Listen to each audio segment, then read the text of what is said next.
Au Conseil québécois de la musique, au départ, on avait déjà amorcé une réflexion sur le numérique, mais particulièrement pour les services à nos membres et ce que vivaient nos membres avec le numérique et l'adaptation qu'ils devaient faire. Mais j'avais jamais pensé que la venue d'un agent de développement numérique changerait autant l'organisation à l'interne, la planification et l'influence que ça aurait sur l'ensemble des services du CQN. Pour moi, le rôle de l'ADN, c'est un peu comme être un traducteur. J'évalue les besoins de l'organisation tout en priorisant ce qu'on veut faire ou ce qu'on veut transformer dans l'organisation. Et de cette manière-là, je peux traduire en ayant un langage un peu plus technique avec les experts, avec les gens qui gravitent autour de l'organisation.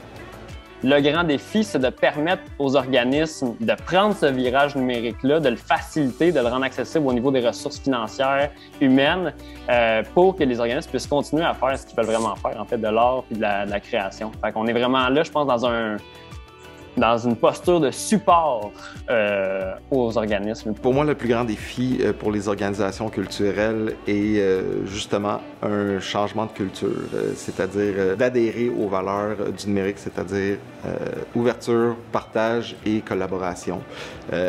Pour faciliter tout ça, d'une part, ça prend l'appui des directeurs généraux, donc un enthousiasme vers les projets numériques, mais aussi d'accepter des zones de turbulence, qu'il va y avoir des changements.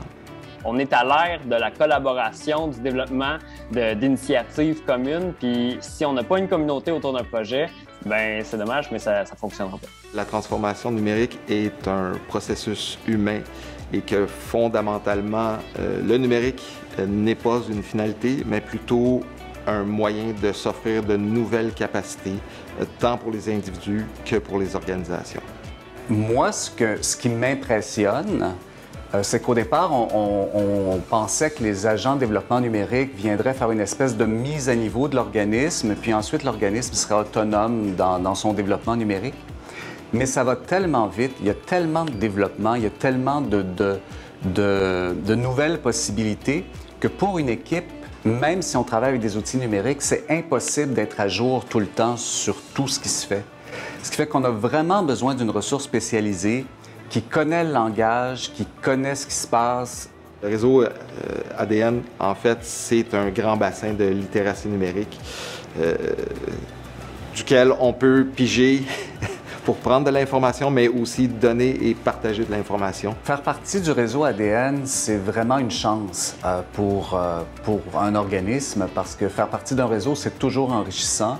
On peut s'appuyer sur l'expérience des autres, sur l'expertise des autres, savoir aussi ce qui se passe, qu'est-ce qui se développe, comment ça se fait. Donc, vraiment, de faire partie d'un réseau, c'est vraiment important.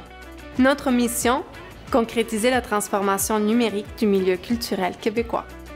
Le réseau ADN est composé de dizaines d'agents de développement culturel numérique engagés dans une démarche d'appropriation des pratiques numériques au sein d'une cinquantaine des plus grandes organisations culturelles partout au Québec.